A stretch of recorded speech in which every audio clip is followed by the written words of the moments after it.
Martin for the Philippines. We're here in Real Talk Lifeline. So in this quick live, it's called Do Tithes, Charity, or Giving Work? So it's a Sunday right now, and I wanted to sign off my Sunday this way. So a little quick sharing meditation and funny storytelling towards the end. So to begin this, I'll share my screen and I'll be reading you something. Now, it's related to a Bible quote, so people who can relate, they're excited, all good. Now, for those who can't, it's fine. I mean, if you're allergic to religion, I can relate. Religion was shoved down my throat, so don't worry. I'll share it in a way that I just learned from my own personal experience with you. So here, I'll share my screen quickly.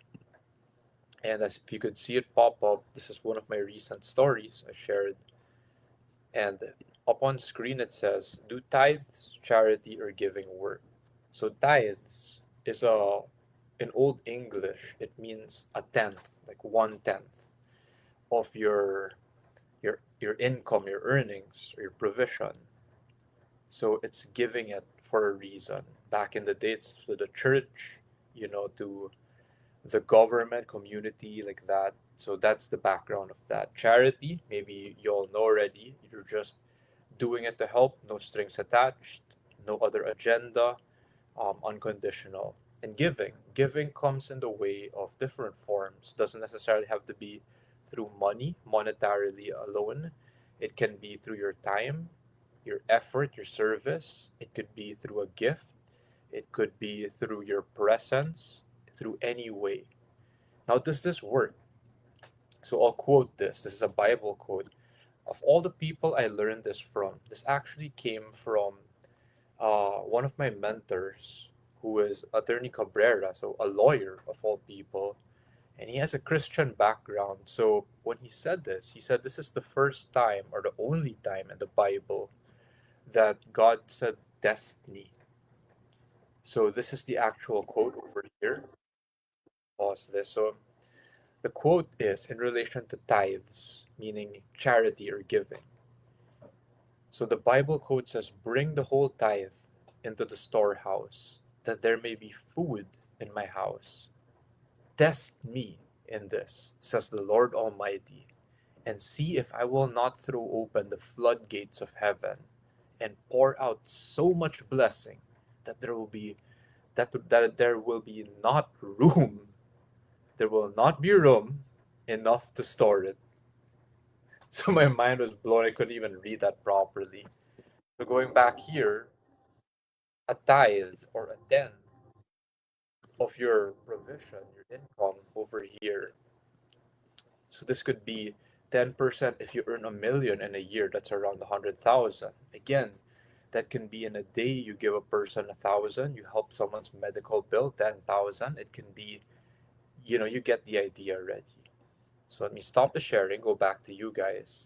Does this work? So very quickly, some of you may have heard of the term the golden rule. So do unto others what you want them to do unto you. Or the other way of saying is do not do unto others what you do not want them done unto you. So it can be both positive or negative, and it works both ways. So the second way, or the second la- um, way I learned it was this. I think it's called the law of sowing and reaping. So for those who are into seminars, mentors, personal development, I learned this from a root mentor, Jim Rohn. So he's actually the mentor of one of my mentors, Tony Robbins. Original mentor was Jim Rohn. So the law of sowing and reaping, all that is whatever you sow, you reap. So whatever I do, it will bear fruit in the future. Another way of saying it, Jim Rohn said, is whatever fruits I have right now is because of what I sown. Now, some of us may wonder, hey, maybe how come I'm well off, middle class like that? Well, it could have been passed down from your family, from generations down, if you do believe in that. So, generational wealth may not necessarily just be money, it can also be values, could be genetics. Let's say you come from a family of athletes or mathematicians, people who are geniuses or brilliant. So, whatever is reaped, the fruits, right, it was sown in the past to build that. Now, moving forward, since we can't control the past, right, we're just here in the present, handle all that we can.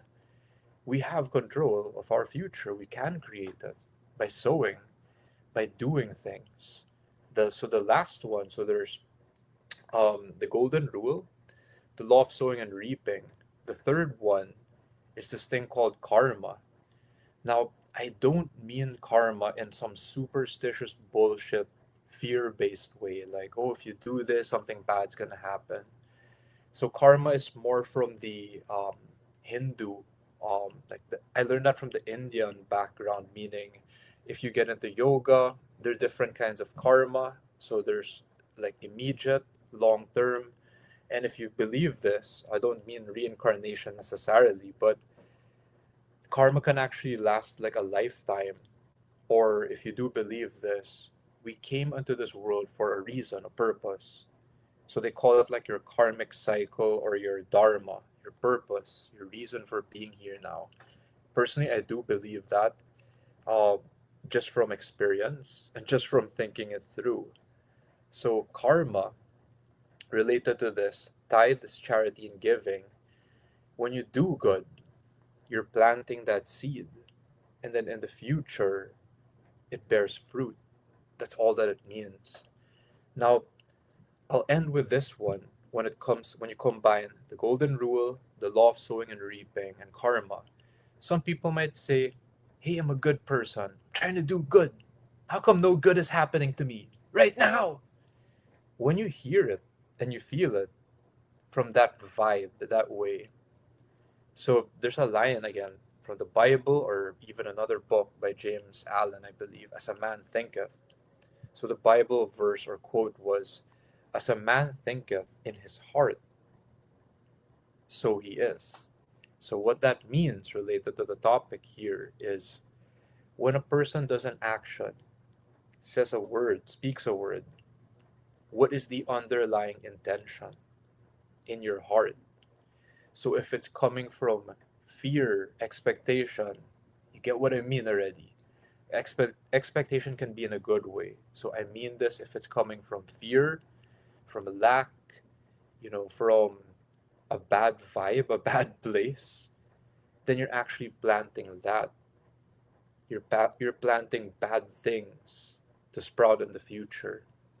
Now, when you do give wholeheartedly, the saying, like charity, you don't expect anything in return. I mean that in a good way, right? Not in like a selfless, like zero self worth way.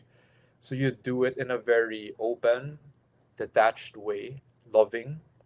It will come back in a different way. So the saying that Jim Rohn even said in the law of sowing and reaping, and his background was like he came from farm background, Idaho, USA.